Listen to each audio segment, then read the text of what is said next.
हमारे चैनल को सब्सक्राइब करें और बेल आइकन दबाएं।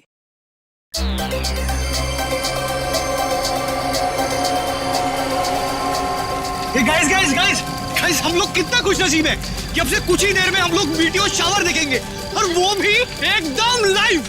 ऐसा पहली बार हो रहा है गाइस, लाइफ में ऐसा नजारा दोबारा देखने को नहीं मिलेगा। ये देखो, अमेरिका में भी शुरू हो गया मीडिया शावर। अरे अब इंग्लैंड के आसमान में भी दिखाई दे रहा है। अगला नंबर हमारे देश इंडिया का है दोस्तों। आप तैयार हो जाओ आसमान में प्रकृति की आतिशबाजी देखने के लिए। वो देखो शुरू हो गया।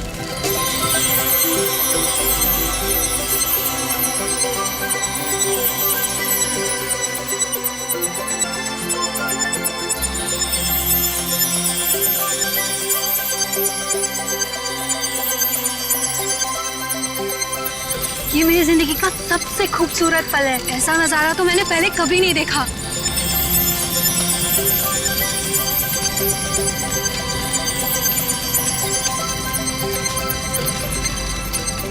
हे गाइस, वो देखो, आसमान से शायद कुछ गिर रहा है।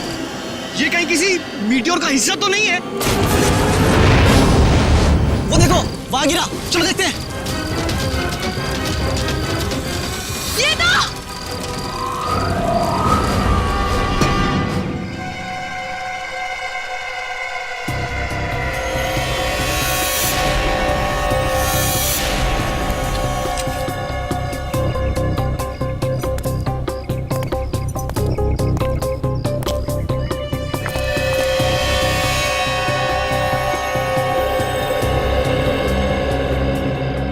लाश की हालत तो बहुत खराब है, हड्डियां वगैरह चकनाचूर हो गई हैं।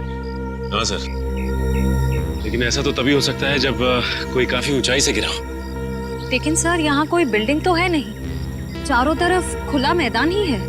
लाश आसमान से गिरी है, वरना इसकी इतनी बुरी हालत नहीं होती।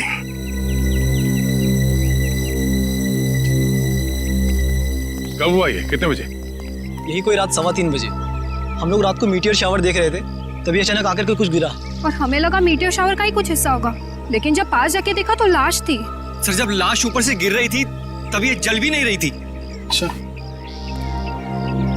ये केस कुछ ज्यादा ही पेचीदा लगता है। देखते हैं डॉक्टर सालून के क्या कहते हैं इस लाश को देख के। चलो।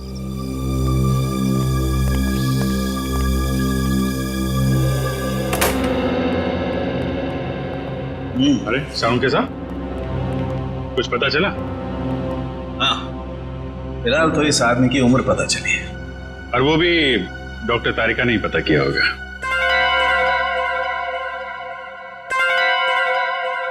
मैंने पता किया है। आपने किया है? जी हाँ। कोई शक है आपको? नहीं, शक की क्या बात है, आपने पता किया होगा तो ठीक ही किया होगा। वैसे क्या क्या पता क्या किया आपने? पता ये किया कि इस आदमी की उम्र 120 साल है। क्या 120 साल का बुजुर्ग आदमी इतनी ऊंचाई से गिर के मर गया? क्यों? कहीं लिखा हुआ है कि 120 साल का आदमी ऊंचाई से नहीं गिर सकता? आप लोगों से कुछ गलती तो नहीं होगी? आप एक काम कीजिए, तारिका जी से कंफर्म कर लीजिए। बताओ भाई ने।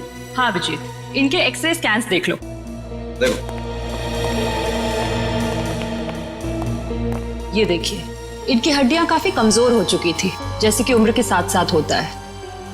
और टिश्यूज को हुए नुकसान को देखकर हमने अंदाजा लगाया कि इनकी उम्र तकरीबन 120 साल के आसपास रही होगी। अच्छा, वैसे कितनी ऊंचाई से गिरे होंगे ये?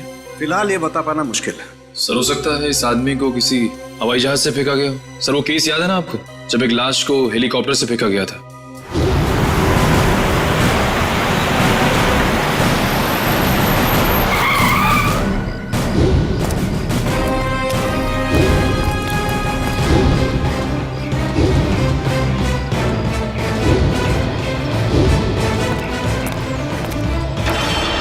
सर, या फिर हो सकता है हॉट एयर बलून से, या फिर स्काई डाइविंग कर रहा होगा। अरे कैसी बातें कर रहे हो तुम लोग यार, 120 साल का बुजुर्ग आदमी स्काई डाइविंग करेगा, हॉट एयर बलून से कूदेगा? वैसे भी हमें वहां पे कोई पैराशूट वगैरह तो मिला नहीं था। हेलो, जली हुई चीज समुद्र में गिरी है, लाश के पास वाले इलाके में? ठीक है, पहुंचते हैं हम लोग।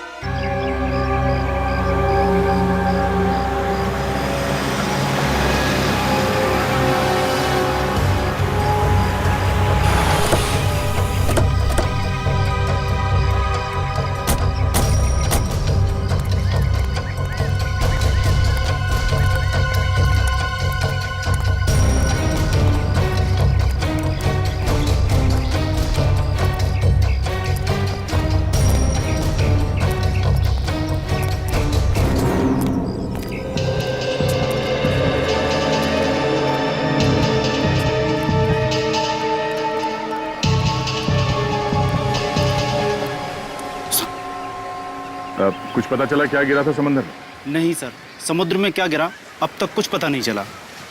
अच्छा, पहली बार किसने देखा था उस चीज को समुद्र में गिरते हुए? शंकर ने कह रहा था कि जब वो अनोखी चीज समुद्र में गिरी तो वो बॉम्ब की तरह फट गई और उसमें से चिंगारियां भी निकली। सर हो सकता है ये कोई बॉम्ब ही है, शायद किसी ने ऊपर से फेंका। नहीं सचिन, कोई समुद्र में बॉम्ब क्यों गिराएगा? बात कुछ और ही है। हो ना हो इसका उस लाश के साथ जरूर कुछ संबंध है। ये शंकर कहाँ है? सर वो रहा सर।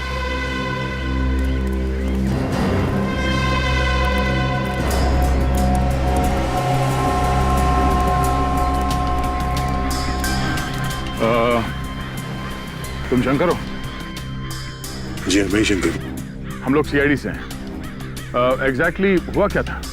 सर करीब रात के 3 बज रहे थे। मेरी बीवी जोर जोर से खर्राटे भर रही थी, इसलिए मुझे नींद नहीं आ रही थी।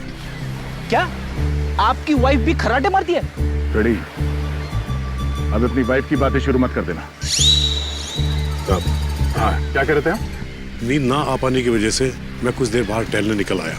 तभी अचानक मैंने देखा कोई बड़ी सी चीज जोर से छपाक करके समुद्र में गिरी। एक बहुत तेज रोशनी हुई, जैसे किसी ने आग का गोला दरिया में फेंक दिया। सर हो सकता है कि अंतरिक्ष से कोई उड़न तस्तरी गिरी होगी समुद्र में, और वो 120 साल का आदमी वो भी उड़न तस्तरी से ही गिरा होगा, फ्लाइंग सॉसर से। रेडी, मैंने तुमसे क्या कहा अभी? थोड़ी देर के लिए मौन व्रत रखो तुम, समझे? सॉरी। जी कहिए। मैं समुद्र के नजदीक आया, ये जानने के आखिर हुआ क्या है। तभी दूर एक आदमी की परछाई दिखाई दी। आदमी की परछाई? तुमने उसका चेहरा देखा? नहीं साहब, अंधेरा बहुत था, सिर्फ परछाई दिखी। वो आदमी समुद्र से निकला और वहां उस तरफ चलकर जाने लगा। फिर क्या हुआ? मैं उस आदमी का पीछा करने लगा क्योंकि मुझे शक था, पर वो आदमी वहां सड़क पर चलकर एक कार में बैठ गया और चला गया।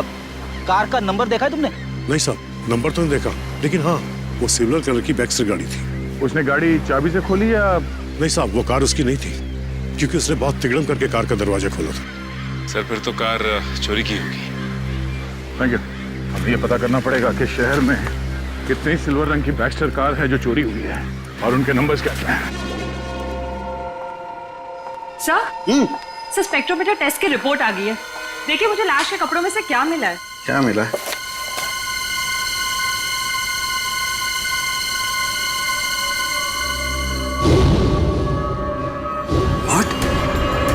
Rocket fuel? हाँ सर। अरे लेकिन तारिका, रॉकेट फ्यूल तो स्पेस क्राफ्ट को स्पेस में भेजने के लिए इस्तेमाल होता है। सर कहीं आदमी रॉकेट में होगा तो? नहीं, रॉकेट में होगा तो भी क्या है, रॉकेट में होने से इसके कपड़ों पर रॉकेट फ्यूल कैसे आ सकता है Tarika? It is not possible. नहीं, ये कुछ और ही चक्कर है। क्या? ओह माय गॉड, ये कैसे हो सकता है? वो कैसा? ये मैंने क्या कर दिया है? अब देखना, वो प्रद्युमन वो मेरी मजाक उड़ाएगा, आग बबूला हो जाएगा मुझसे। यार ये ऐसी गलती मैं कैसे कर सकता हूँ? गलती? कौन सी गलती सर? आने के उस समुद्र में जो खास चीज गिरी थी उसके बारे में क्या पता चला? सर अब तक तो कुछ पता नहीं चला है सर लेकिन गोताखोर लगे हुए हैं। सर समुद्र का वो हिस्सा काफी गहरा और खतरनाक है, इसलिए गोताखोरों को काफी दिक्कतों का सामना करना पड़ रहा है।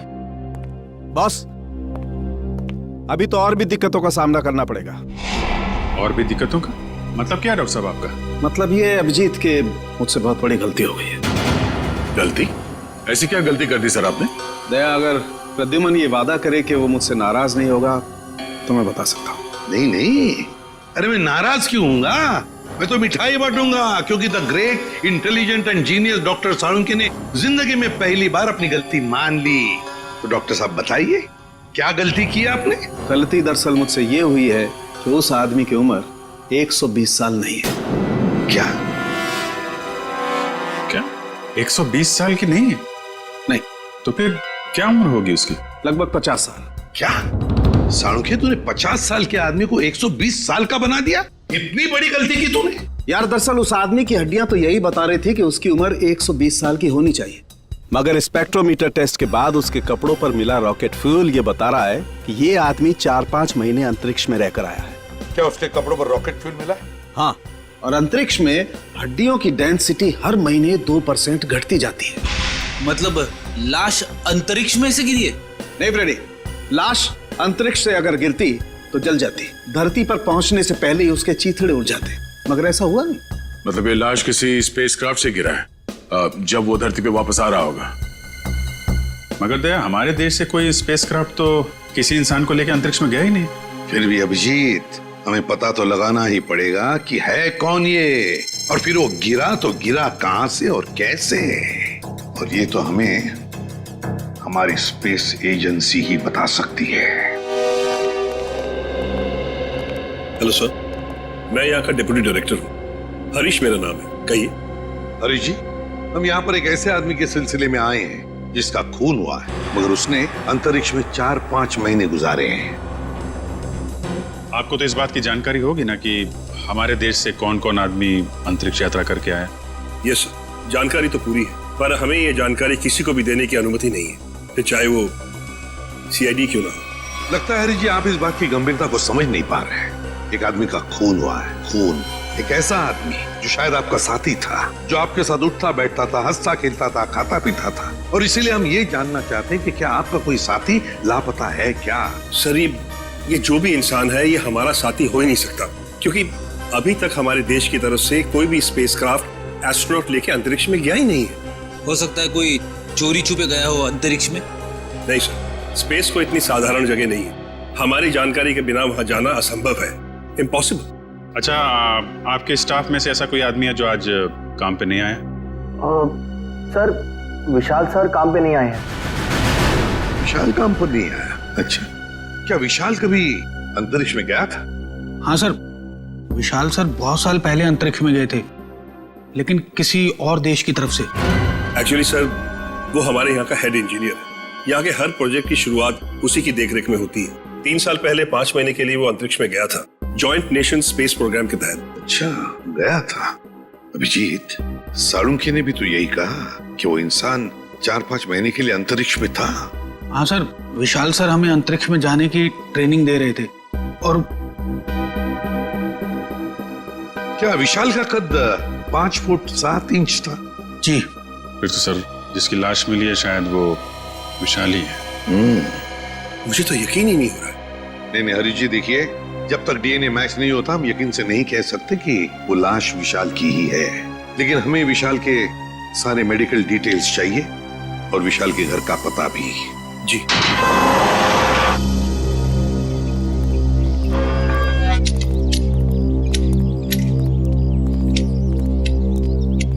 सुनिए,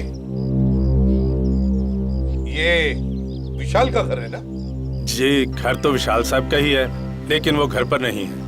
हाँ, वो तो पता है हमें, लेकिन क्या विशाल जी के कोई घर वाले या परिवार वाले, कोई दोस्त वगैरह आसपास रहते हैं क्या?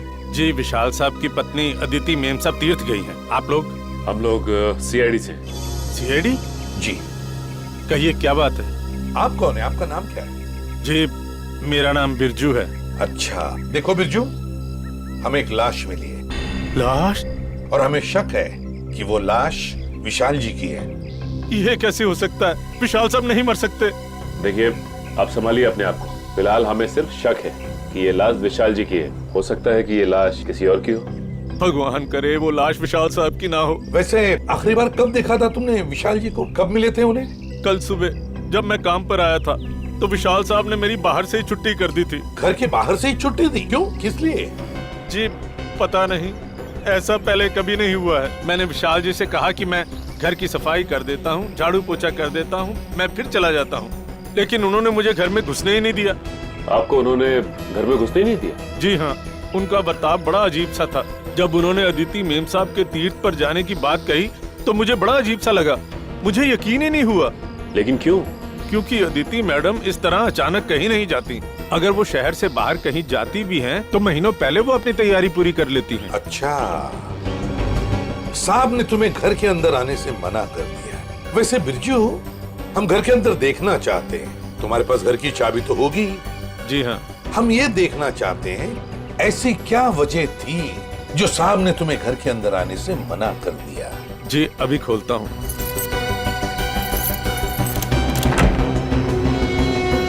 आइए साहब। सचिन, घर को अच्छी तरह से देखते हैं, देखते कुछ मिलता है क्या। चलो।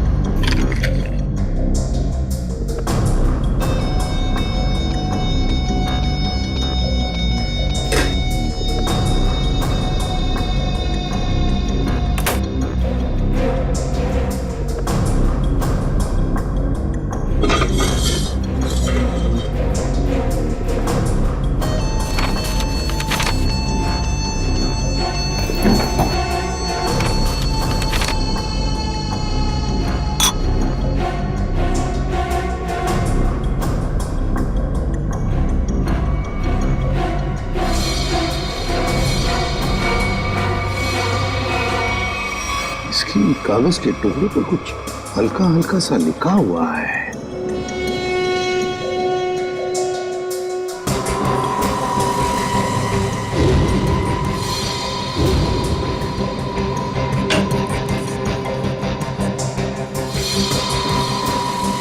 सर। हाँ सचिन। ये देखिए सर, जूतों के निशान। वो इस खिड़की से इस घर के अंदर आया है।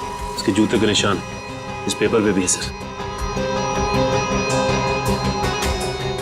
सचिन, घर की हालत को देखकर तो ऐसे नहीं लगता कि घर में कुछ चोरी हुई है, लेकिन जो भी इस घर में इस खिड़की से घुसा है वो या तो इस घर का आदमी है या फिर कोई ऐसा आदमी जो इस घर के बारे में और घर के लोगों के बारे में अच्छी तरह से जानता है और किसी खास मकसद से ही इस घर में घुसा है, किसी खास मकसद से।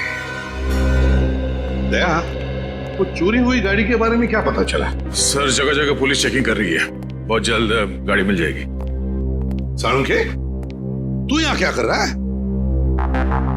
वो लगता है फिर से गलती करके आ गया ये।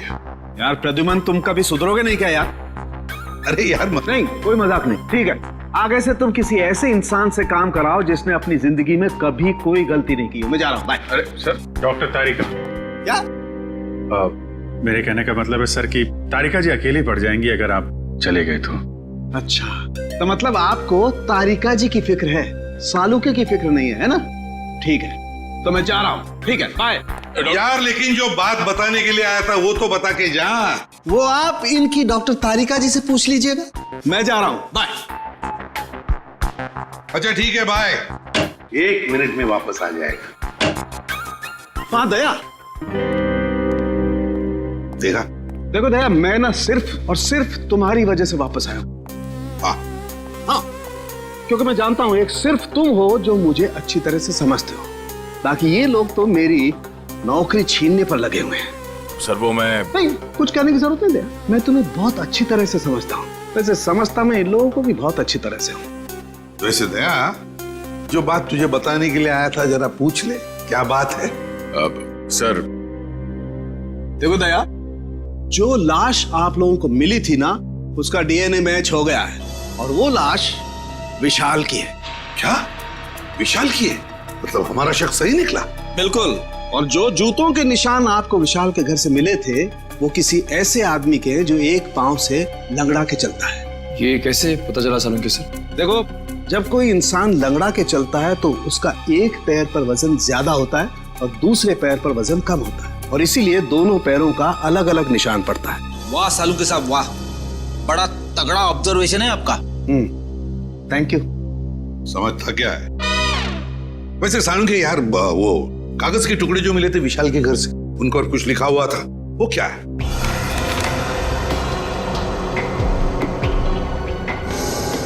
वो ये था, अगर तुमने जुबान खोली तो जान से जाओगे। विशाल को धमकी? लगता है विशाल कोई राज जान गया था सर, और इस राज की कीमत उसे अपनी जान गंवा के देनी पड़ी। सर खूनी जरूर इस स्पेस एजेंसी का ही कोई होगा सर, या फिर आसपास का कोई होगा, वरना स्पेसक्राफ्ट या हवाई जहाज से उसे नीचे फेंकना मुश्किल है सर। बिल्कुल वैसे ही हुआ होगा। बॉस, अभी सालुके के सुरागों की पोटली खाली नहीं हुई है, और भी कुछ बाकी है क्या? हाँ, एक ऐसी चीज जो आपको खूनी के एकदम नजदीक तक ले जाएगी। तो बताइए ना डॉक्टर साहब। देखो दया, इन लेटर्स को गौर से देखो। इस आदमी ने ये लेटर्स कैपिटल में लिखे हैं ताकि अपनी हैंडराइटिंग को छुपा सके, लेकिन इनको जरा गौर से देखो, ये लेटर्स कहीं कहीं पर हिले हुए हैं, कमजोर है। मुझे लगता है इस आदमी का हाथ कांपता था जब ये लिखता था।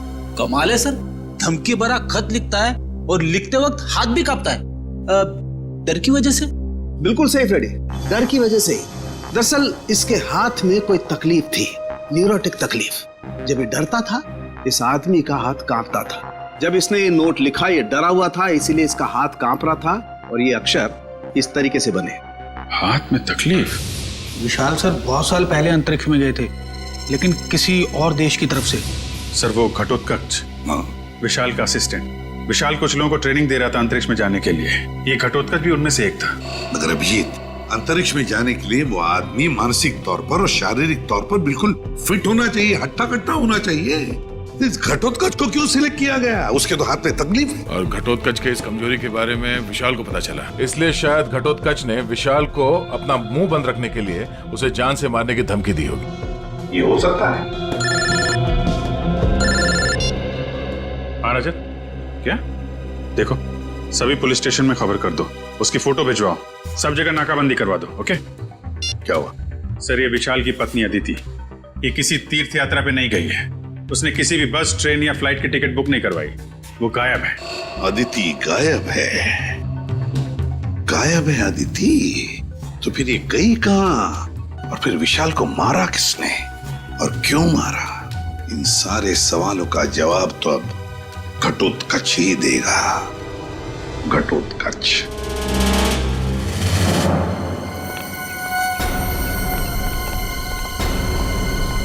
शरीर घटोत्कच का घर सर।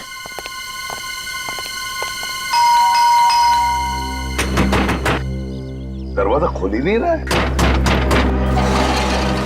पीछे से कुछ आवाज है? हाँ।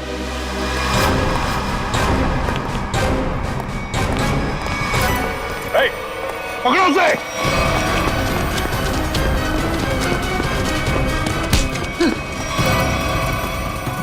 सीआईडी से भाग रहा है? कहाँ भाग रहा है? मुझे छोड़ दीजिए सर, मैंने कुछ नहीं किया सर। कुछ नहीं किया तो भाग क्यों रहा था? मैं जानता था सर कि आप लोग मुझ पे शक करेंगे। आप लोग मुझ पे शक करेंगे? शक नहीं करेंगे तो क्या पूजा करेंगे? हाँ? तुमने विशाल को चिट्ठी भेजी थी ना, धमकी भरी। अगर तुमने अपना मुंह खोला तो जान से जाओगे। भेजी थी या नहीं? बोल। हाँ सर, वो खत मैंने लिखा था सर, लेकिन वो मेरी भूल थी जो मैंने गुस्से में की थी सर। मैंने विशाल सर को नहीं मारा था। ऐसी कहानी हम लोग बहुत सुन चुके हैं, समझे? मैं सच कर रहा हूँ सर, मैं तो 3 दिन पहले विशाल जी के घर पे गया था उनसे माफी मांगने के लिए। तुम यहाँ पर क्यों आए हो? देखिए विशाल जी, मैं आपसे अपनी उस चिट्ठी के लिए माफी मांगने के लिए आया। उस वक्त मैं शराब के नशे में था और शराब के नशे में ही अक्सर सच्ची बात जुबान पर आ ही जाती है। देखिए आप ऐसा मत कहिए, आप न सिर्फ मेरे दोस्त हैं बल्कि मेरे मार्गदर्शक भी हैं। अगर आपने मुझे माफ ना किया तो मैं अपनी नजरों में गिर जाऊंगा। ठीक है, मैंने तुम्हें माफ किया। देखिए आप कुछ परेशान नजर आ रहे हैं। परेशान? नहीं, मुझे काहे की परेशानी है?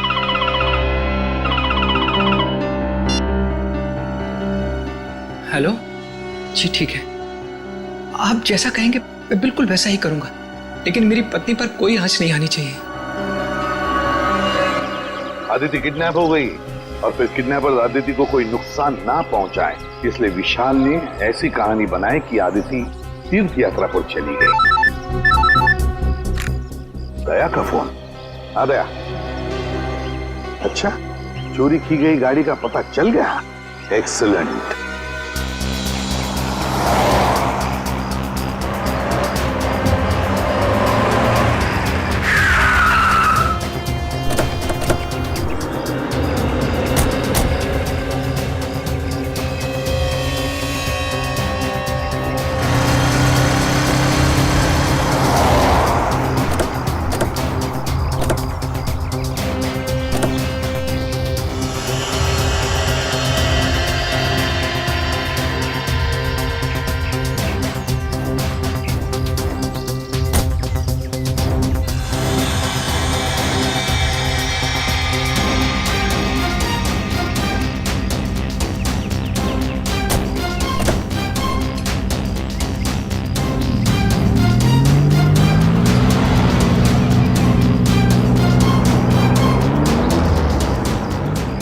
खूनी समंदर किनारे से इस गाड़ी में यहाँ तक आया और उसके बाद गाड़ी को यहाँ पे लावारिस छोड़ के किसी और गाड़ी में चला गया। लेकिन सर, गाड़ी में तो कुछ भी नहीं मिला।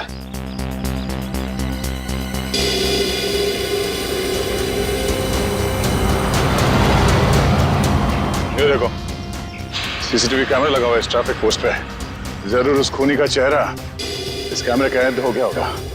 इसके लिए काम करो, आरटीओ को कांटेक्ट करो और इस कैमरे की फुटेज ले लो। सर, हेलो, क्या अदिति मिल गई? कौन से हॉस्पिटल में है? हेलो सर, मैं इंस्पेक्टर प्रशांत। मैंने ही आपको फोन किया। अच्छा, अदिति की तबीयत कैसी है? सर उन्हें गोली लगी थी। गोली लगी थी?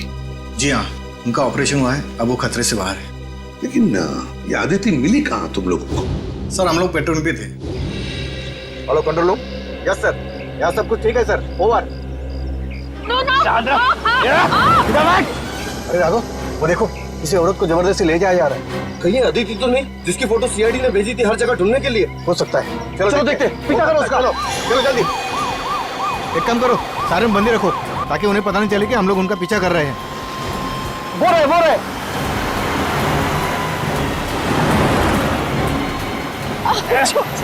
जाने दो मुझे, जाने दो ना मुझे।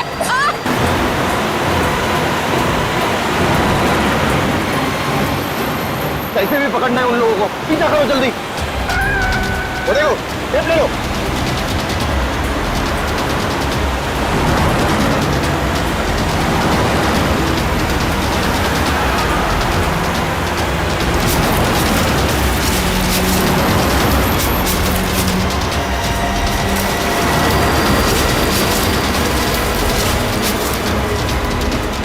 जाने दो ना मुझे।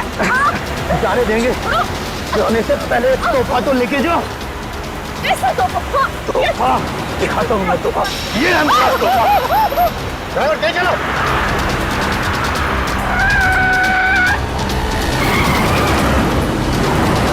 और तेज ड्राइवर।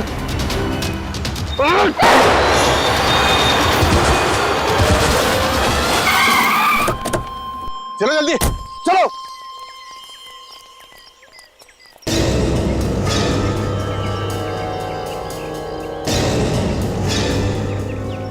ओह नो, ये तो आदिति ही है। इसे तो गोली लगी है। चलो जल्दी से हॉस्पिटल लेके चलते हैं। चलो चलो। उस कार को हमने रोकने की बहुत कोशिश की सर, मगर हमारा ज्यादा ध्यान अदिति जी की तरफ था, इसलिए वो लोग हमारे हाथ से निकल गए। तुम लोगों ने बिल्कुल सही किया। गाड़ी का नंबर तो नोट किया होगा? नहीं सर, उस गाड़ी की नंबर प्लेट पे मिट्टी लगी हुई थी सर, इसलिए हम लोग आधा ही नंबर देख पाए। Good job. Thank you. हम लोग आदिति से मिलते हैं। जी सर।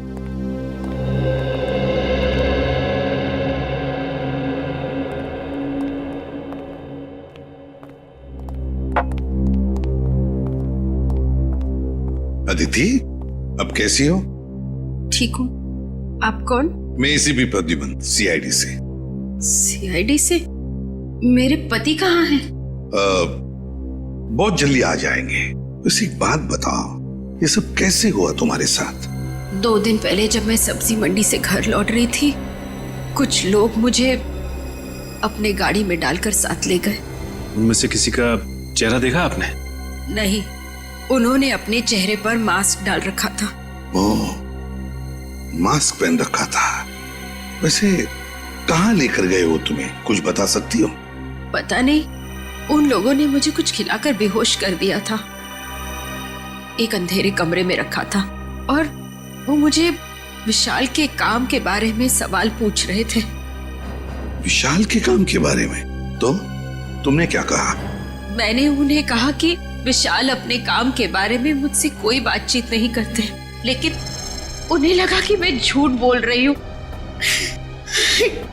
नहीं आदित्य, देखो अदिति, देखो जिन्होंने भी ये किया है ना तुम्हारे साथ, उनको हम कड़ी से कड़ी सजा दिलवाएंगे, ये मेरा वादा है।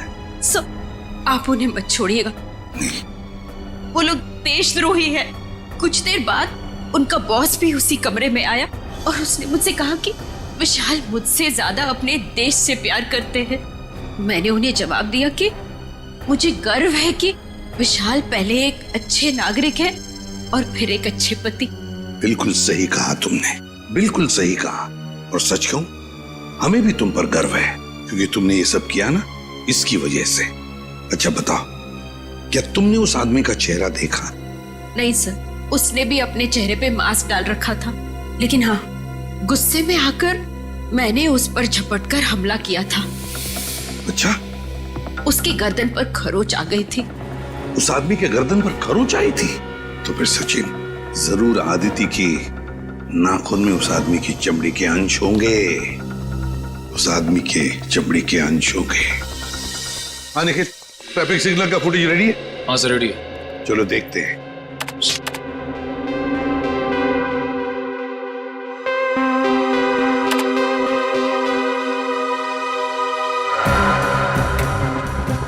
रात का फुटेज है, समझ में नहीं आ रहा है। दिन का फुटेज दिखाओ।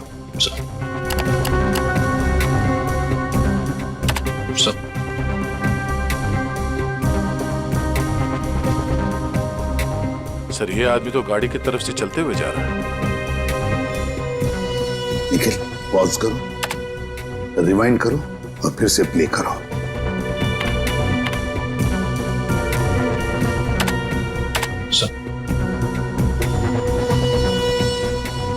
और जो जूतों के निशान आपको विशाल के घर से मिले थे वो किसी ऐसे आदमी के जो एक पांव से लंगड़ा के चलता है। बाएं पैर से लंगड़ा भी रहा है, कहीं ये हमारा खूनी तो नहीं? सर मगर ये आदमी है कौन? इसका चेहरा तो दिख ही नहीं रहा है। पता चल जाएगा फ्रेडी, ये है कौन ये पता चल जाएगा। लाल जूते जो पहने हैं। निखिल रिवाइंड करो, जूम करो जूतों पर।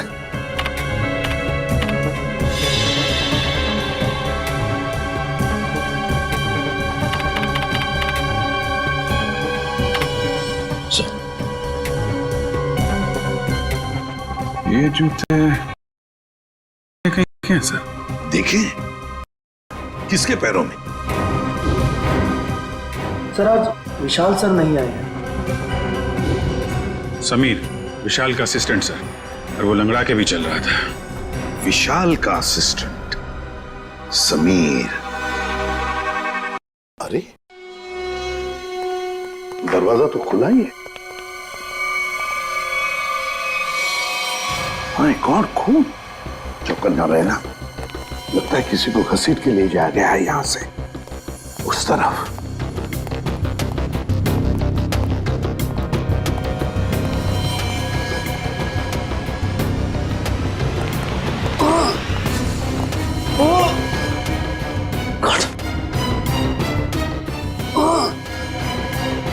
सर ये तो समीर है।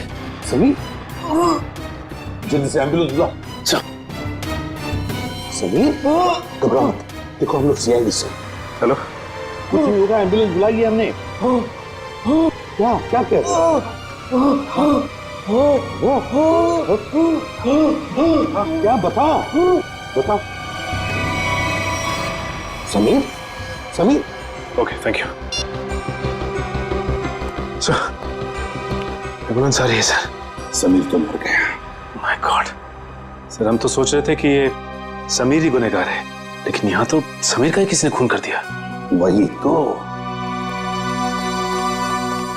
इस शतरंज के खेल का असली खिलाड़ी तो कोई और ही है, कोई और ही है। समीर के घर में से जो डॉक्यूमेंट्स मिले उससे पता चलता है कि समीर विशाल के लिए काम करता था, जासूस था वो विशाल का। दुनिया के सामने समीर विशाल का असिस्टेंट और असली काम जासूसी। एग्जैक्टली।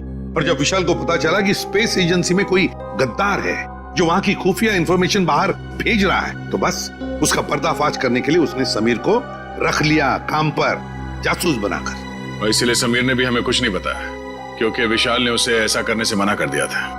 हाँ, दया जब विशाल का खून हुआ तब शायद समीर तहकीकात करने के लिए विशाल के घर गया।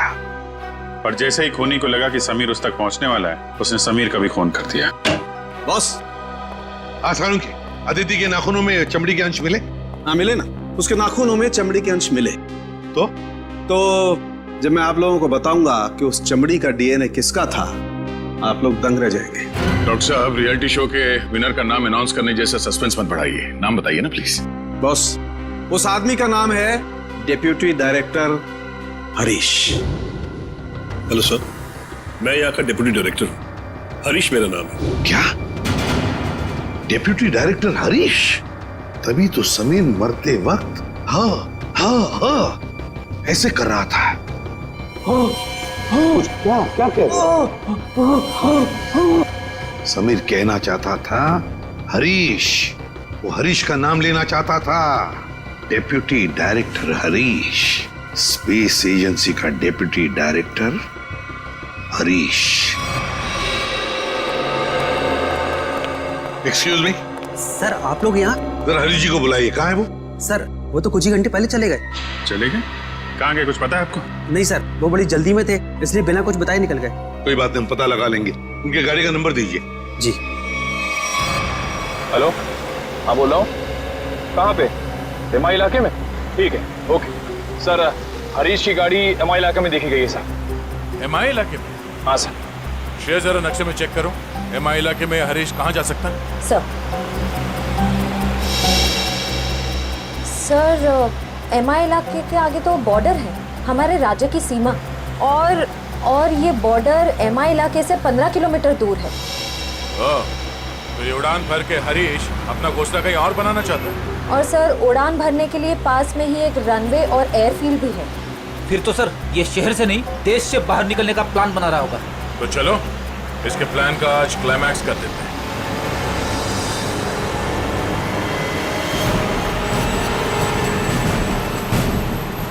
सर वो देखिए, हरीश की गाड़ी है।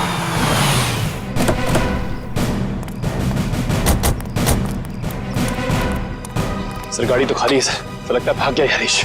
लगता है वो एयरफील्ड की तरफ गया है। चलो लेट्स गो।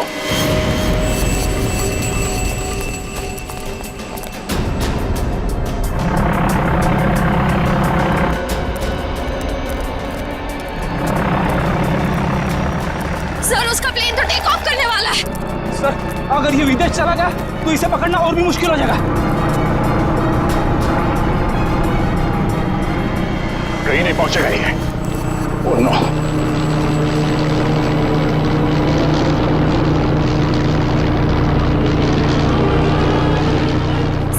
सर हम कंट्रोल टावर से पता कर सकते हैं कि ये प्लेन किस दिशा में और कौन से देश की तरफ गया है।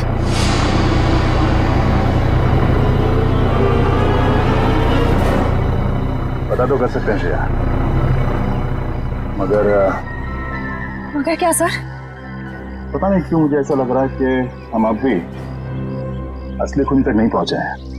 सर इस हरीश तक पहुंचते पहुंचते रह गए सर। नहीं निखिल, असली खूनी ये हरीश नहीं है। हरीश नहीं है तो फिर कौन है सर? अब मेरी समझ में आ रहा है कि सब किसका किया धरा है। चलो। तुम लोगों को अपने बुरे कर्मों की सजा जरूर मिलेगी। सारा गुनाह तुम लोगों ने किया और इल्जाम मेरे मत्थे मर दिया। बात तो तेरी ठीक है, मगर सीआईडी कभी पता नहीं कर पाएगी कि असली मुजरिम कौन है, क्योंकि हमने तुम्हारे बैंक अकाउंट में पूरे 15 करोड़ रुपए डलवाए। 15 करोड़ रुपए? हाँ 15 करोड़ रुपए, जिससे उनको लगेगा कि तुमने अपने जमीर का सौदा कर दिया है 15 करोड़ रुपयों के लिए, और अब देशद्रोही बन गए। शर्म आनी चाहिए तुम लोगों को। शर्म तो हमें आने से रही, अब तू एक अच्छे बच्चे की तरह उस नए मिशन की पूरी जानकारी हमें देते हैं। चल। नहीं, कभी नहीं। मैं रुपयों के लिए अपने देश को कभी नहीं बेचूंगा, कभी नहीं।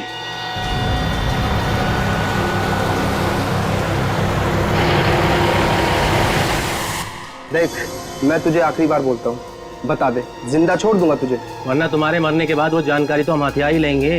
एक गद्दार की जिंदगी जीने से एक देशभक्त की मौत मरना मुझे ज्यादा गवा रहा है, समझे तुम लोग? हाँ, मगर अफसोस, कानून और देशवासियों की नजरों में तू हमेशा एक गद्दारी कहलाएगा। नहीं रहेगा।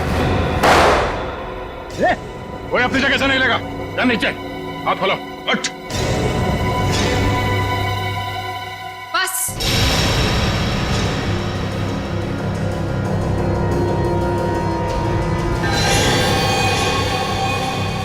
बहुत हो चुका ये नाच गाना, अब काम की बात करें। हाँ, काम की बात भी हो जाएगी अदिति। तुम लोग मुझे देखकर चौंके नहीं? नहीं, हमें पहले ही पता चल गया था। ज्यादा चालाक बनने के चक्कर में तुम खुद अपनी जाल में फंस गई। तुम्हें याद है, तुमने कहा था कि 2 दिन पहले तुमने हरीश के गले को खरोचा था। हा? मैंने उस पर झपटकर हमला किया था। अच्छा? उसकी गर्दन पर खरोच आ गई थी। हाँ तो? मगर जब हम हरीश से मिलने स्पेस एजेंसी गए थे, तब उसके गले पे खरोच का ऐसा कोई भी निशान नहीं था। नहीं सर, स्पेस को इतनी साधारण जगह नहीं है। हमारी जानकारी के बिना वहां जाना असंभव है। और हमसे मिलने के बाद हरीश के गले पे खरोच का निशान बनाया गया ताकि तुम हमें गुमराह कर सको। सर इन लोगों को बिल्कुल मत छोड़ना। इन लोगों के पास देश की एक ऐसी खुफिया जानकारी है जो ये अरबों रुपए में दुश्मन को बेचना चाहते हैं। अपनी जेब भरने के लिए देश की सुरक्षा का सौदा करने चली थी तुम। अब चलो, मायके चलने की तैयारी करो। तुम लोग ऐसे नहीं मानोगे। सीआईडी के ऊपर गोली चलाने की कोशिश कर रही हो? ये रहा उसका इनाम। बोलो, क्यों किया तुमने ये सब? मैं दुश्मन देश की जासूस हूँ। 8 महीने पहले मैंने विशाल से शादी की ताकि भारत की स्पेस एजेंसी की सीक्रेट्स और आने वाली प्रोजेक्ट्स की जानकारी मैं चुरा सकूं। मगर तुम्हारे पति विशाल को तुम्हारी हरकतों और हाव भाव पे शक हुआ और इसीलिए उसने तुम्हारे पीछे जासूस लगा दी। विशाल को सिर्फ इतना ही शक था कि स्पेस एजेंसी में कोई गद्दार है, लेकिन वो ये नहीं जानता था कि गद्दार खुद उसकी पत्नी ही है। जब तुम्हें ये जासूसी वाली बात पता चली तो तुमने उस जासूस समीर को मार दिया और अपने आप को अगवा करने का प्लान बना लिया। क्योंकि मुझे लगा था कि मुझे छुड़वाने के लिए विशाल उन अगवा करने वाले लोगों को वो खुफिया जानकारी दे देगा, लेकिन शायद विशाल को मुझसे ज्यादा देश से प्रेम था, इसलिए विशाल ने उन्हें गलत इन्फॉर्मेशन दी और मुझे छुड़वा लिया। और तुम्हें इस बात का गुस्सा आया और तुमने विशाल को प्लेन से नीचे धक्का दे दिया। हाँ, मैंने प्लेन क्रैश करवाया था और खुद पैराशूट से नीचे आ गई। और फिर तुमने मुझे फंसाने का प्लान बनाया? क्योंकि मैं चाहती थी कि विशाल के खून का और इस सारी गद्दारी का इल्जाम तुम्हारे सर पर आ जाए। मगर तुमने कभी ये नहीं सोचा कि सीआईडी कभी ना कभी सच का पता लगा ही लेगी। तुम इस देश को बर्बाद करना चाहती थी, अब इस देश की खातिरदारी भी देख लो। फांसी के लिए तैयार हो जाओ तुम। For more updates, subscribe to our channel, click the show links and enjoy watching the videos.